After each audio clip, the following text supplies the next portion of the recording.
This program is designed to provide general information with regards to the subject matters covered. This information is given with the understanding that neither the hosts, guests, sponsors, or station are engaged in rendering any specific and personal, medical, financial, legal, counseling, professional service, or any advice. You should seek the services of competent professionals before applying or trying any suggested ideas. Welcome to Behind the Scenes, for your half-assed entertainment news with no bullshit, with our hosts, the Baroness and Bear Fiorda, only on Talk 4 Me. I'm taking your microphone because there are two of them. Back in time. Welcome to Behind the Scenes. I'm your host, exhausted from Fashion Week. Shout out to Yana, by the way, for setting that up. And I'm on with Yana my Kovas. Co-host. Yeah, it's Yana Alul. Alul, sorry. Alul. So Kovas is what she used to do when she was a Russian spy. That's. I don't think she was poisoned like one, unfortunately, but she was never one. Oh no, I introduced her as a Russian spy. Did you? Okay. Yana's one of my producers. She's fabulous. She is terrifying as well. Yes. And then we are on with my co-host. What's his face? No. Look how. Oh, thank you. That's okay. I was gonna say you gotta acknowledge. You gotta show that tie. That is gorgeous. This suit is from Mastaloni in Los Angeles. Good friend Max mine. His line is also called Christian Couture. It's just a beautiful suit, and I love wearing it. I absolutely. It's gorgeous. Yeah. He dressed you for Fashion Week. He did. He's dressed me all 3 days. So yesterday was this one. I got a lovely kind of brown check suit today, and the final day Saturday, I got this beautiful purple suit. That's my favorite one. I'm so excited to put that one on, honestly.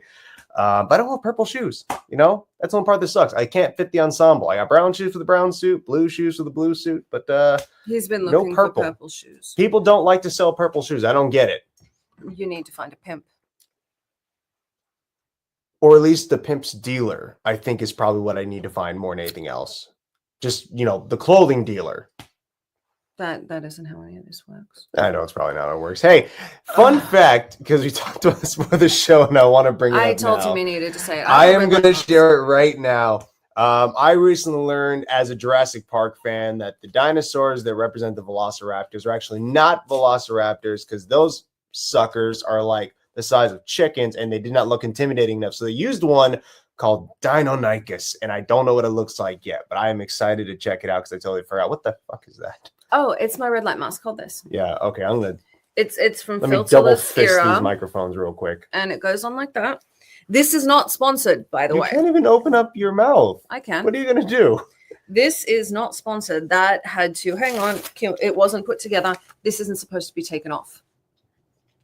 Oh my God, it has eyeballs. Yeah, it protects your eyes essentially from the red light. It goes in like that underneath. Wait, you just put that on? Just put that on. Ready? Go ahead. Hold it. No.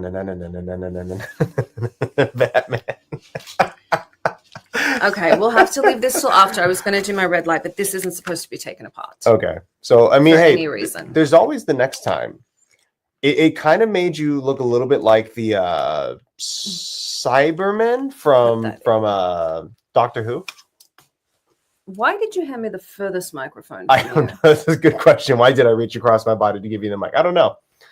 But no, I like that. It looks really, really cool. What's the purpose of kind of having the red light mask, though? Because you can just sit inside of a tub. It's supposed to help what you can. You've sat in red light. You're actually working with a company. What company are you working with that you do that? Yes, I'm working with Phoscaris Wellness, and they help me do red light therapy. They provided me some equipment for red light purposes. I make content with it. It's good for my knees, particularly. It really helps out. I may have. Oh shit, we got it to work. I'm a fish. Yeah. When I think of like a fish design in a cartoon, you're hitting the mark a little bit, actually. That's really clever. What is that your remote control? Mm-hmm. Is there a special on-off button? It's supposed to be on. Do you have to hold it? Apparently it was not charged. So we went through all of this and it's not charged. I watched that thing plugged in too. I don't know. I hit the wrong button. Yeah, there it is. Look, show the audience. I've never done this on camera. Now you're like a terrifying fish. You got the red light right behind your face. Stunning, really. It's the gorgeous. Best look. Oh, gorgeous. But it's to make you gorgeous. I'm sorry. Oh man. What's going on in Hollywood this week? Everyone's using so you usually Baroness is the title. Oh, the what way do you I'm normally supposed say to you're supposed to address a Baroness as Your ladyship. Your ladyship. I'm sorry. So what's going on in Hollywood this week, your ladyship? Fashion Week. Well, As you yeah. well know. I can't do this on air. This is like pushing on my face. We tried, everybody. Now, this was... I do like, by the way, if you get a chance, this is not sponsored. That is filterless era. I really do like that red light mask. It's a good one. It looks like it's getting you full coverage there. It does. I'm going to put it on after. Would it help with... Flip that around. Would red light help with deep, like, brain or With just that skin? noise. What do you mean? Like, you know, if I suddenly... Pause. Stop what you're doing. You're making too much noise. We're working with a new intern. Okay. So I'm like explaining, pick that up, close it, just lay that on top, make sure nothing can get near it. Stop touching anything. Hey, that's what you need to do. But my question was, is it like penetrate the skin enough? Let's say I get a dramatic head injury. Would it help me with that? Can I recover with I don't red know. light? You'd have to talk to your red light person. I don't think That's true. so. I don't think so either, really. But wouldn't that be cool if we had technology to really help with that? Because right now, when it comes to that kind of injuries, we don't really have much in the way of helping them. But I'm getting a little bit off track. So this week we have LA Fashion Week in Los Angeles. That's a big part of Hollywood. And then when else are we moving? Do we have Paris, Milan? But those aren't this week, right? This is just Los Angeles, or is it all around the world right now? No, Los Angeles was last week. So the same shows move from place to place. So what will happen is it goes from one place to another place from week to week.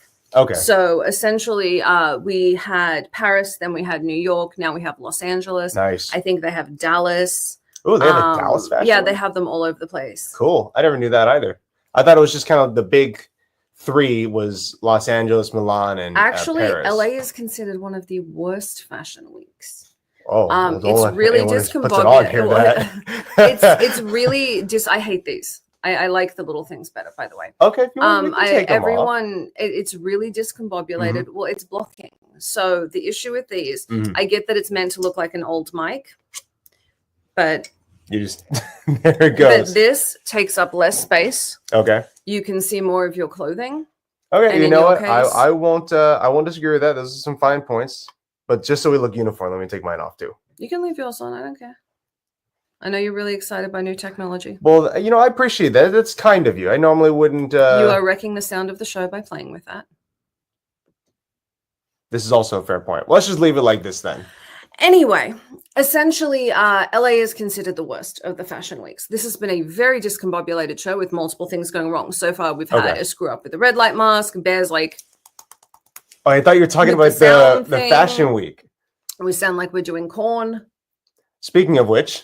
I know. I'm actually really excited. We have somebody from BookTok on, and I'm going to talk them into reading one of the books we are turning into a TV show, but they don't know that yet. They don't know that yet. Now, what is Tell everyone about our guest. We're gonna start there. I don't think we have him set yet. I know he's supposed to come on in a few minutes. Okay. Well, when he joins us, I have sniffy quotes. We have both Fish Fiorda and Fish Helene. I like because the mask. I like but no, so our special guest today is Kevin Norman. He's an influencer who specializes particularly in books. And let's see. Oh, that's all we have for today about that. But you know, we have plenty of questions to ask him as well. And now I'm not very familiar with BookTok. So what is... It's one of the most popular genres, which surprises me because you're a reader. So BookTok is essentially people that you're making faces like. I'm not a reader. You do. You like books. You like audiobooks. You like definitely listen. Books. I'll listen all day long. But you also read books. Like you'll read Warhammer. You'll read the fantasy. So it's a little different than a lot of people's. Okay. It's so weird. I'm so not used to not having makeup. Like I'm looking at my eyebrows. Like they're so pale. I look terrible without makeup. No, we can see them. You look beautiful. Don't worry about it. Well, you know what? And I'm not really big into BookTok, but when I do hear about it, I get told. BookTok. Yeah, BookTok. So BookTok is the area of the internet where everyone goes and talks about books.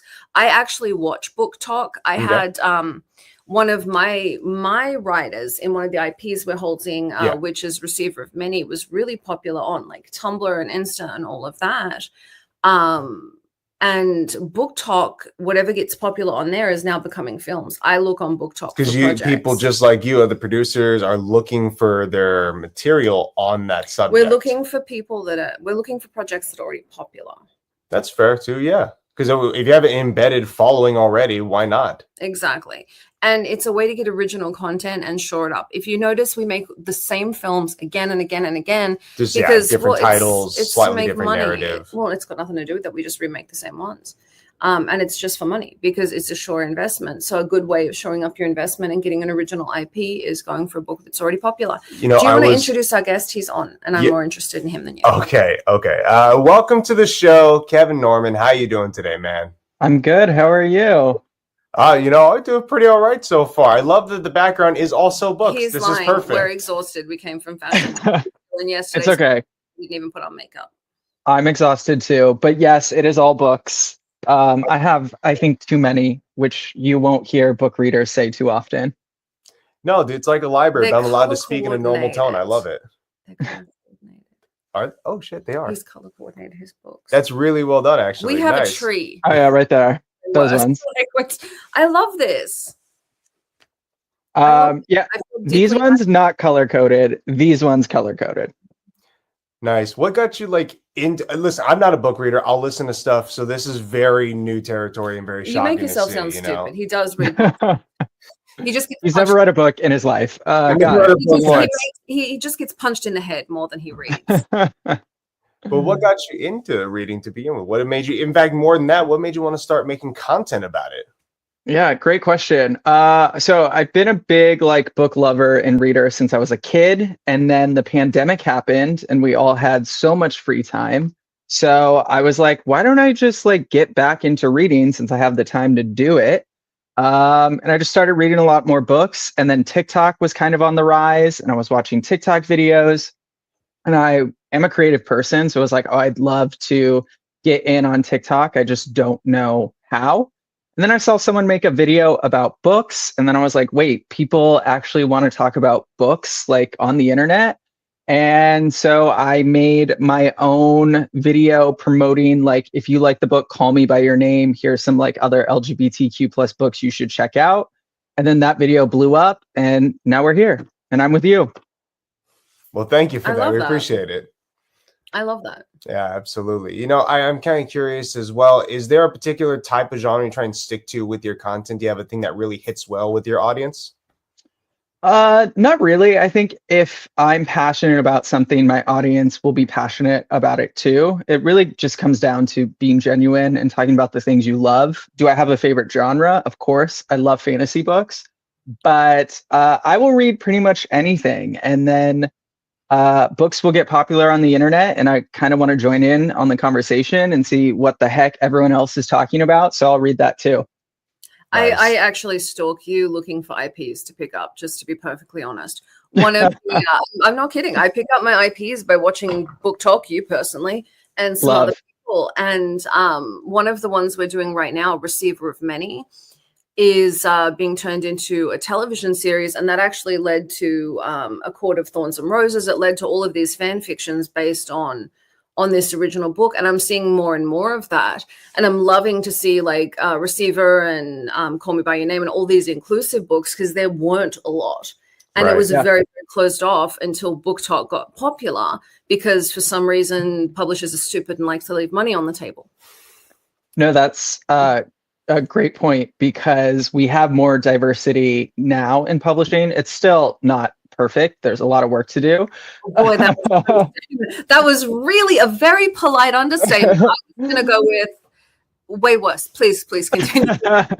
But I will say BookTok showed publishers that there is an audience for these books. There is a rise in LGBTQ plus books, books by marginalized authors and marginalized stories and voices, because they see the passion behind these books. They're like, oh, let's invest in more, which is kind of crappy. They had to wait until they saw the numbers, but it was always there. Now they're just waking up.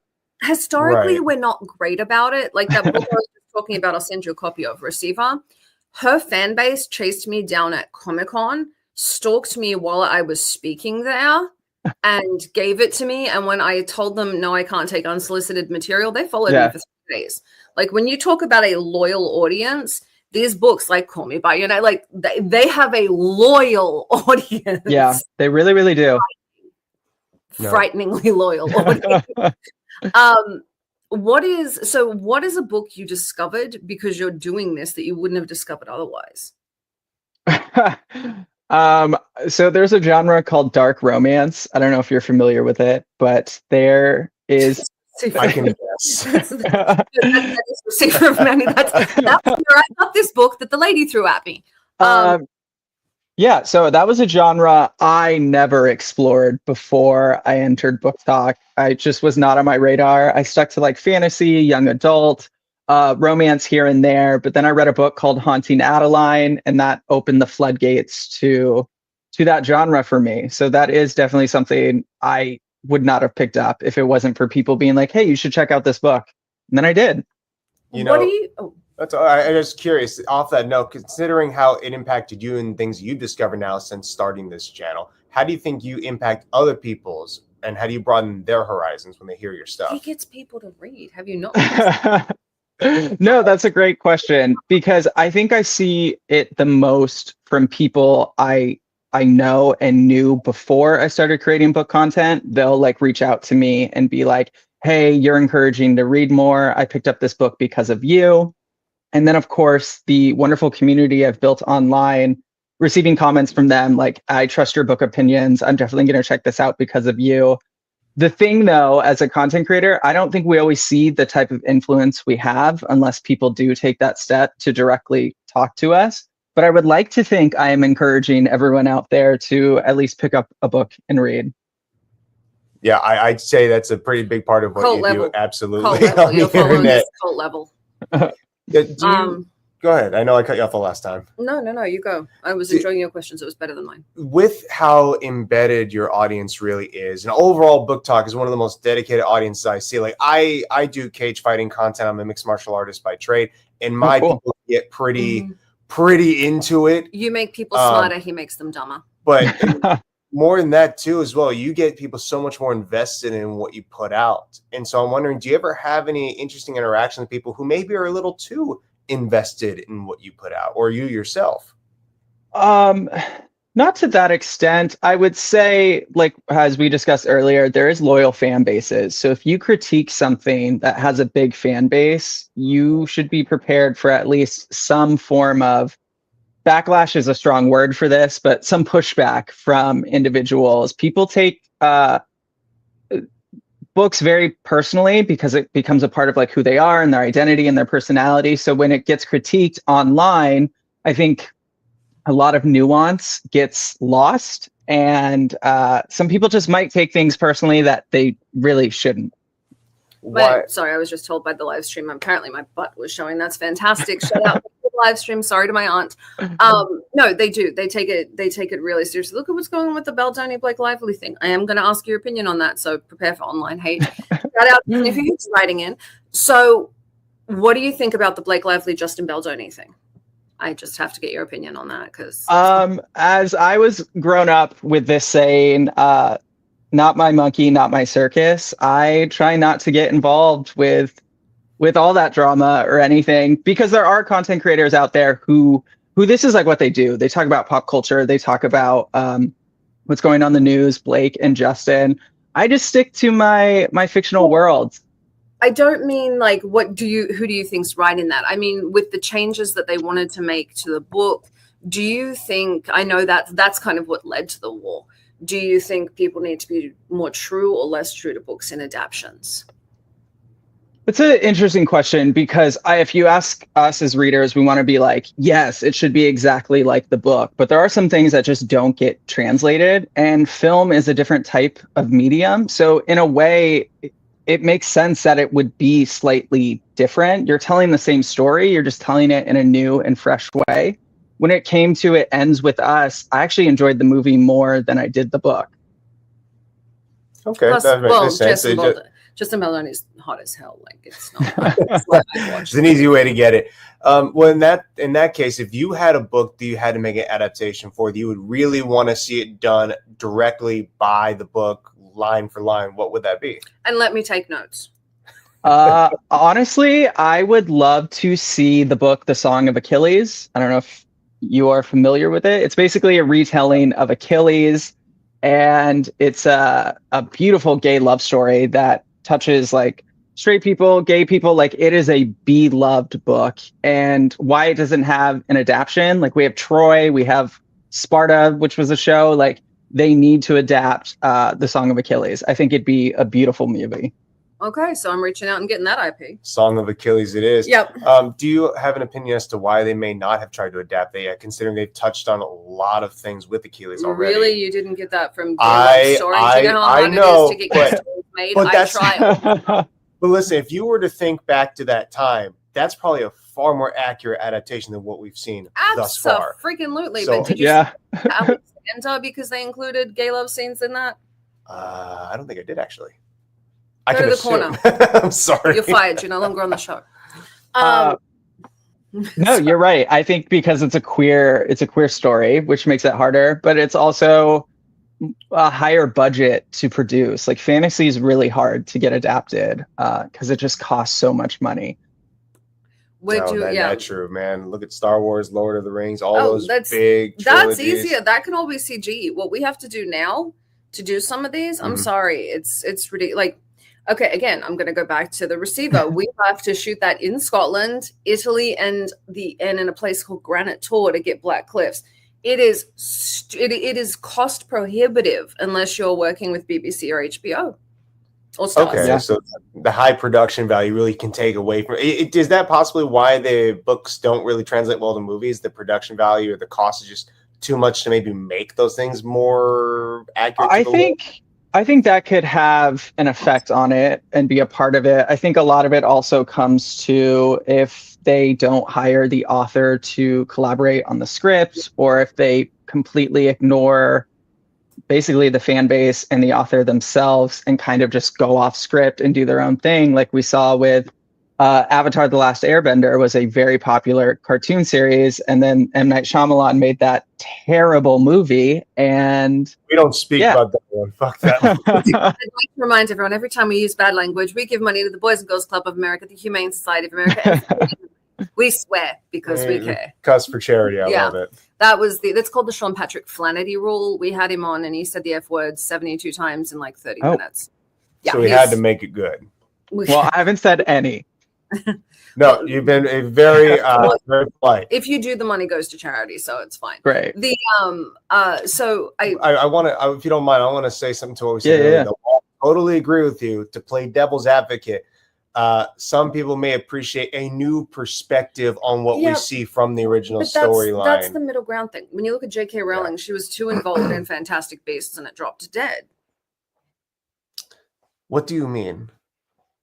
I thought that was like a company thing. They didn't want to push it any further. She was the one that wrote Fantastic Beasts. Right. And so it came more as a novel than that, plus her own controversies pulled into it. Yeah. So when you have someone that tight, it's a catch-22. I think that one also played a pretty heavy factor when that started coming out. A little bit. Yeah, we don't talk about her. Just taboo topic in BookTok. We're just gonna gloss over that one. Like it's one of those. She wrote one of the most influential series in history, and I just wish she'd have stopped tweeting. I agree. I mean, I grew up with those books. I have a soft spot for Harry Potter, but she makes it very hard to connect with that part of myself. That it is like losing a part of my childhood. I just wish she would step away from the computer and take all your money and go into the abyss and do whatever you want. Just leave trans people alone. Just leave it out of your mouth. It's not a high bar. Just like it's one of those, okay, you believe in a world where people can take polyjuice potion, where they can be and do whatever they want, where a noseless, faceless snake guy can do that, but a guy can't transition into a girl and live that way because that's how they feel inside. That you can't do, but follow your heart, Harry. Like I can't. Can't figure that out. I'm like, really? That you can't envisage that, but Hogwarts you got. I think that actually kind of relates back to what we talked about earlier, where people get really into their book series to the point where even when the author starts doing things that maybe are a little bit against what they would like as a person or what they resonated with, they can get kind of very aggressive and fight back. And in this case with her, it was very necessary, I think. Well, the cast also pushed back, and I think that made a difference. Yeah. What we're learning is you have to be careful about where what books you put yourself into, because you never know what the author is going to do. So you're better off loving a book where the author's already dead versus like if you loved anything by Neil Gaiman, which I'm not going to go into, but that's yes, that's like there's a lot of things he was a part of that are now tainted based on who he was as a person and how he acts. That's the series Good Omens was one of my favorite things in the world. Yeah. No, this is a good point that I'm thinking about. Is it better, as we discuss this, is it really hard to kind of separate yourself from the author? So if I was to watch a movie that I loved as a kid and even now, and it's really exciting to me, but I know the writer or the original author of the novel was just like a shitty human being, I think I would still be able to watch, enjoy, and stay away from that person. Is that something more people should adopt, or is it better that they can look at this like, no, that's a bad person, we don't need that content in our lives? I see both sides, but at the end of the day, I think if we're reading an author's work, that is coming from who they are and from what they believe. So if they are a genuinely, like, let's say, racist, transphobic, bad person, that is definitely going to leak into what they're creating, and you as the consumer may take that on as well without knowing. I never thought about that. We're psychoanalyzing my movies. Well, no, actually, nail on the head. Yeah, that's really cool. We're talking to an expert here, but the reality is you take on perspective from books. I mean, there's a reason people that hit that alt-right pipeline or the hard left, like let's burn down the tree, let's burn down the government. When you go hard left or hard right, you're usually led there because you watched a influencer talk about health food. You don't start there. Mm-hmm. Always led that way. And it's the same with books. You're going to, what you consume is eventually what you're going to believe, if that's all you consume. So this got depressing as hell. This was supposed to be really lighthearted. I'm so sorry. This is educational. I think people needed to hear it. No, this is seriously important, but I agree. So I do want to jump into another topic here, and that is with what you're doing with social media right now, do you have any long-term goals you want to achieve? What's interesting is I never even thought I'd be like here right now doing this. So I've been taking every opportunity that social media has given me and running with it. Like I started my own publishing imprint. So now I am a publisher, and I published 2 books. They're both from marginalized voices. My whole imprint is called Violeteer Books. It's with Bindery Books. And my goal is just to promote diverse voices and stories. And as for social media, it's been a great way to uplift that. And I hope I can stay within this business for as long as I possibly can. Summer, you should read these books and turn them into TV shows. That is a very good idea. I just love that you became a publisher. I know. That is so incredible. Cool. How did you, that is not a leap. Like, I would have expected you to be like, I'd like a TV show to talk about, the books that I'm reading. But no, you really went for it. You're really into books. That's obvious. Would I love to have a TV show where I get to talk about books and do interviews and talk to people? Of course. It's like a part of who I am. But at the end of the day, just want to get these stories out there. And what really got me to do this was this company called Bindery Books that partners with book influencers and says, hey, you have a big community of readers who trust you. Why don't we listen to you about what type of books need to be published? And thus, here we are. Hell yeah, that's really cool. I love that they put their faith in people who know what they're doing too. This isn't an outsourced thing. They didn't hire some corporate manager from wherever off in the woods who doesn't know what the people want and just starts putting out the same regurgitated story over and over again. It's crazy. Fine. You just said it 5 minutes before we brought on our special guest. Suck. I said my people suck. I'll give you that. Man, we went to full 360 right there. I love that. Do you have a particular, you would say you like, you have 2 books out right now that are from more, I'm sorry, unless I'm mistaken, marginalized voices. Yes. Is that the particular type of book you want to keep putting out, or are you indifferent so long as it's not just hate speech? No, I really want to center on voices that I would say society doesn't usually uplift. So people of color, women, queer, LGBTQ+, like that is my goal, is to tell those stories and then to use my platform to also uplift those stories. No, I'm never going to post something from like the far right or anything conservative or things like that. Those just aren't the stories that I want to share. Yeah, I mean, I think that's fair. Pretty much hits the nail on the Good. head. Good. Keep that out of people's eyeballs.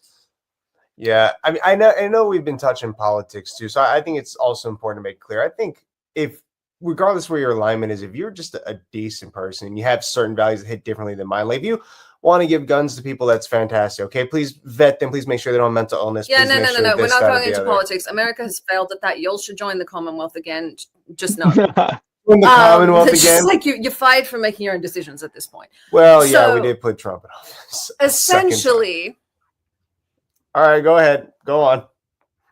Ask away. Essentially, you have changed the course of intelligence online. And I don't mean that vaguely. You took a platform that was widely known for, girls shaking their butts.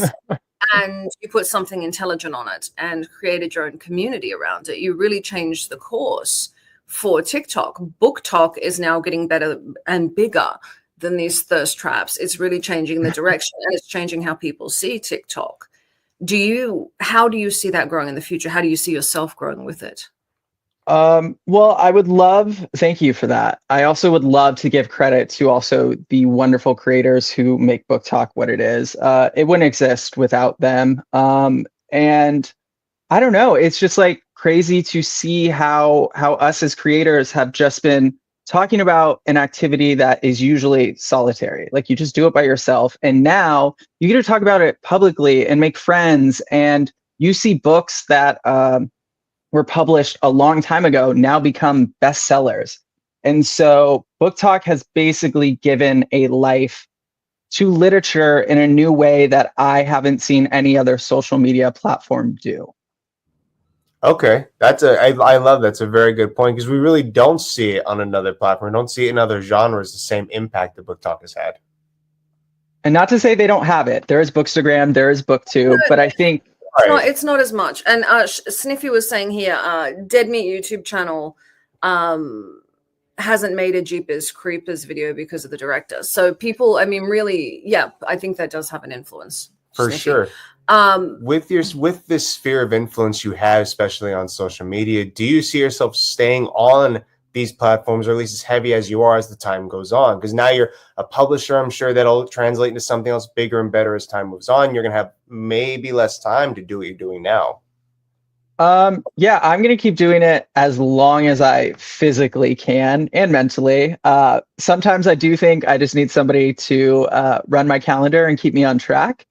But for the most part, yeah, of course, this is the happiest I've ever been in any line of work that I've done. It just aligns so much with who I am and what I value. And it's basically turned my hobby into a job that I am excited to do every single day. I feel very blessed for that. I love hearing that. So I think you're a great person. That's incredible. I think you're a great person for this next part. Then you said you started in the pandemic. I started in the pandemic, and we hear this thing about social media influencers who go to this 10-year mark and then they burn out, they fizzle out. So what do you think would keep people from doing that, especially since most of them start because they have a passion that they just want to share? Yeah, I think it's knowing when to just take a break. It's okay to take a little step back. It's hard though, because you think, oh no, if I don't post, the algorithm's going to be mad at me and no one's ever going to watch my content again. But I notice, like, when I go on vacations, I'm not really posting. I'm not creating TikToks. It's just giving yourself the grace and the space to take a step back and remind yourself, hey, the internet's still going to be there. Like, they're not going anywhere. The people follow you because they enjoy your content. So protect your mental health so you can actually just keep going. Just like taking vacations in a normal job, I suppose, right? You need some time for yourself. Well, realistically, because you're self-employed, you do have to regulate that yourself. And because people love it, they put everything into it. Now, you have a following, most predominantly on TikTok. You have a following on other platforms as well, of course. Do you think this, they're looking at, if TikTok doesn't sell, they're still looking at pushing back this ban. And I personally think that would be awful, because your community especially has led to more communication, more people reading, especially for a generation that's illiterate. And that is what's happening, not in a bad way. They're saying literacy, it's actually been, no, they're I don't saying disagree at all, by the way. I know 30% that. of Gen Z is illiterate. And I think having something like BookTok makes all the difference. You have hit people in a way they haven't had access to, and you've got people interested in a subject they wouldn't have otherwise been interested in. Do you feel any responsibility with the books you push because of that? Great question.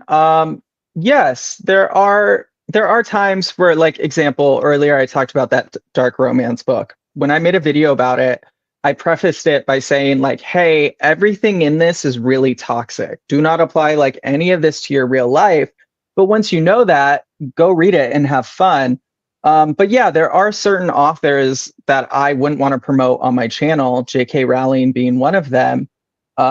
It really depends. But I try to stick in, I like talking with everyone else about what everyone else is reading. So I'll follow trends too, and go from there. Do you notice any particular restrictions when you are talking about certain books or certain genres? I mean, things that like, all right, this is a great point in my mind, but I know if I make it, it's going to get people like rowdy or a little wild. People are going to have something to say about it. Yeah. Yeah, I've learned in my years as a content creator, you're never going to make everyone happy. And as a people pleaser, that was really hard for me, because I don't like being misrepresented by people who don't know me or who just make assumptions based off like one video they've seen about me. But overall, I would say you just have to stick to who you are and to your values and be firm in that. And learn that sometimes people just aren't going to like you. They're not going to agree with you. You're going to get some pushback sometimes, but at the end of the day, you have to be okay with yourself. And if you're okay with what you put out there, then stand by that. That's an odd combination, a people pleaser influencer. And I don't mean that in a bad way. I mean, usually people that, are influencers are not people pleasers, because again, you can't please everyone. Yeah. That is really interesting. And that's really interesting that you did that. How is that for you? I'm sorry, I know this is very, very personal. No, but how is that for you? It's really, really hard, if I'm being honest. There are some days where I feel more confident, and then there are other days where I'm like, oh my gosh, I'm making people upset. Like, what do I do? Not that I ever intentionally try to make anyone upset with the content I put out. But I will say, I think just being a content creator and having to do with this, it really kind of pushed me back on being a people pleaser, and then focusing more on trusting myself and the type of content that I'm making. What have you gotten from being an influencer and from being on social media? Not necessarily BookTok, but just being out there. What has that changed in your life and about you personally over time? I would say, so TikTok was the first time I ever expressed being gay online, publicly on social media. And so I think it really gave me the freedom to be myself. And once I was able to be myself online, it just opened up the door for me to like remove a barrier of having to pretend to be somebody else to get people to like me. Like, I was being openly queer and I was getting followers. So it was like, it's not an issue for the people who want to be around you, who like you, who follow you. And so I think social media has made me more confident. It's made me more creative. It's made me more empathetic. It's made me grow and learn as a person. And I would say it's also made me more patient. There's been a lot of growth with social media. It's interesting. What makes you say the patience part? Yeah, that catches me. I'm like, usually it would make me more impatient. How did it make you more patient? Because it forces you to, we can get caught up in views and like how content is doing. And sometimes you have to be patient and wait for the video that's going to hit, or the moment that's going to change the trajectory of your career. Am I patient and general, no, absolutely not. I can get very impatient, but it does force me to take a step back and just keep my eyes on the prize and keep going. That is so much more wholesome than I was expecting. I totally thought he was going to go into like a guy. You know, sometimes I'll pop on my video and there's this one asshole who just always talks the negative in my comments. I mean, there are times where I will type out the comment of what I really want to say just so I can get it out of my body, and then I click delete because I never want somebody to take a comment and then misconstrue it, and then things on social media could snowball and the original intention behind it completely gets lost and a new narrative gets created as it spirals. You know, I'm so sorry. I want to point this out. When you speak, and maybe this is from your experience, especially on social media, you speak with so much wisdom when you talk and so much force in your actions as well. And you're so young, at least appearance-wise, you're so young. Do you think that's because of all your time on social media, or is it due to other experiences? He reads. I read, but also I know my mom's watching. My mom growing up used to always call me an old soul. So I think it's just been a part of me. I'm also the type of person who I love the way people's minds work and understanding why they do what they do and why they feel what they feel. So I'm constantly in a state of just wanting to learn. I feel like I'm very open to learning, and that translates into how I also approach others and the type of content that I make. Yeah, that makes sense. I love that. What advice would you have for aspiring influencers, especially those that want to get onto BookTok, that want to do what you do and be you? I would say don't be me, but be them. But I understand. I understand what you mean. But by being genuine, talk about the things you like. If you're excited, other people will be excited. And don't be afraid to try things. Even I'm afraid to like sometimes step out of my box of the type of content I create and make. But at the end of the day, the number one advice I would give is just do it. That it really comes down, just film the video and post it, because you never know what's going to happen. You see people's lives completely changed because of one video that they made. Yeah, so look at you just got to do it.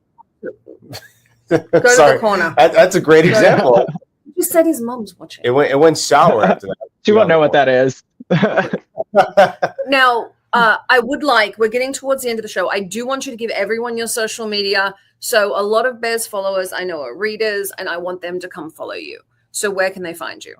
Yeah, you can find me on TikTok, Instagram, Threads. What else is out there? My username is the same across the board. It is just Kevin T. Norman. My name, when I first made it, I didn't realize it would stick with me forever. So I don't know if I would have gone with my name, but yeah, Kevin T. Norman. I always tell everyone, get your name on every social media platform, including OnlyFans, because once you get famous, someone else is going to go get that name. So and then they want you to buy it.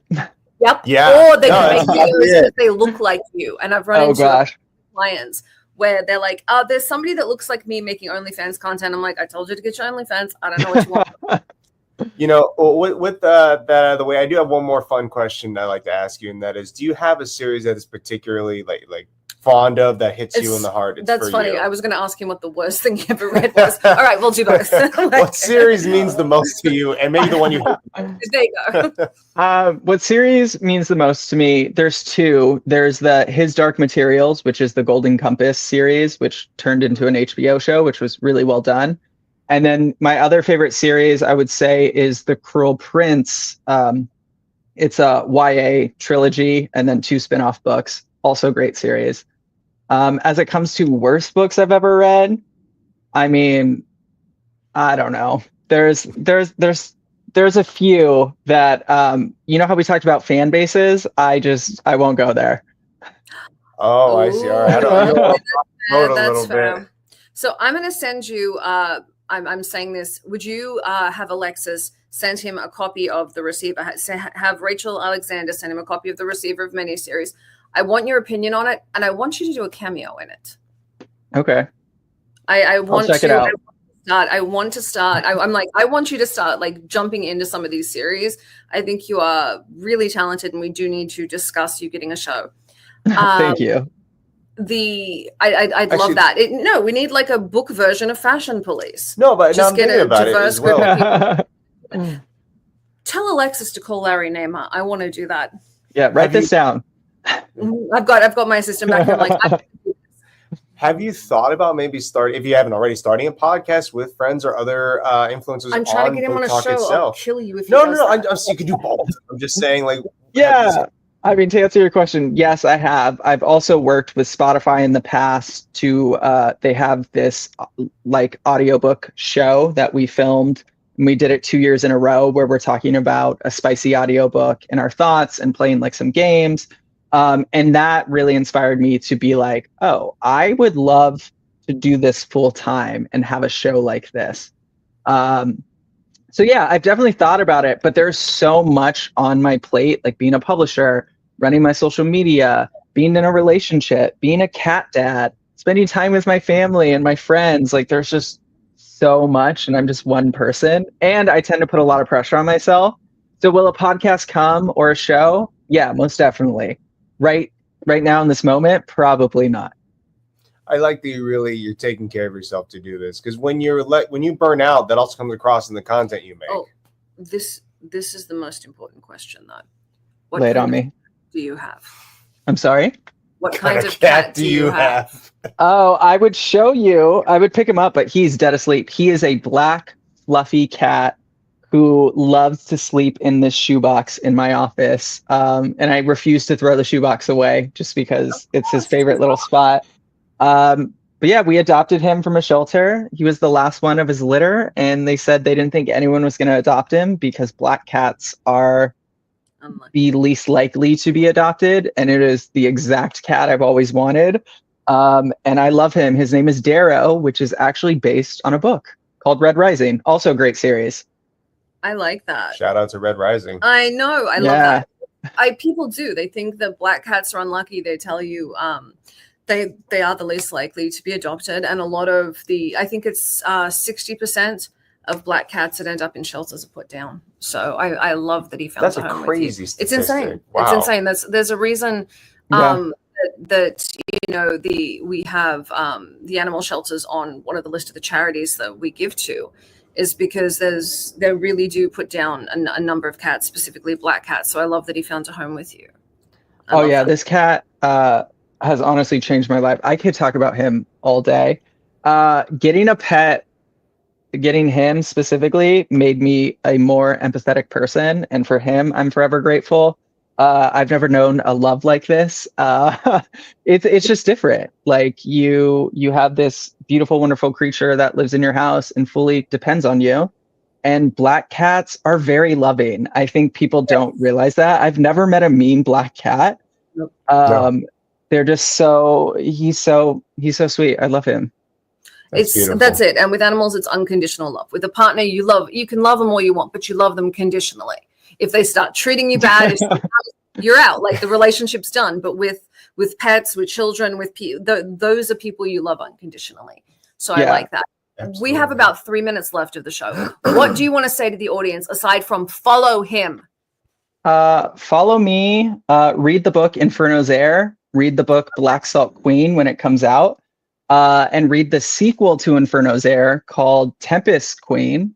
Check out my publishing imprint, Violeteer Books, with bindery books. If you type bindery books, you're going to find it. And there's so many other wonderful creators out there. So make sure you go and follow them as well. And pick up a book and read. I love that. I love that, son. Pick up a book and read. That's going to be the tag to the show. Send me a link so I can get that up for people. Yeah, deal. I want to do that. Thank you so much for joining us. No, thank you for having me. And then when you publish your next, come on the show, talk about it. I'd love to read a book with you and talk about it. I would love that. Yeah. Well, with you. I like that they're loving you. Thank you very, very much for joining us. And thank you for having me. I think we have lag. We keep talking. Yeah, I know. I feel so bad. I'm sorry. We have some lag. Thank you, everyone, for joining us. This was Behind the Scenes. I'm the Baroness of Ayrshire and Glen Lyons, Summer Helene, and we are on with my co-host, Fuzzy Bear Snugglepuss. The baddest bear in the cage, Bear Fiorda. Snuggy Bear. I don't know the last part of what you said was. We'll see you next week. Good night. This has been Behind the Scenes with the Baroness and Bear Fiorda. Only on Talk 4 Media.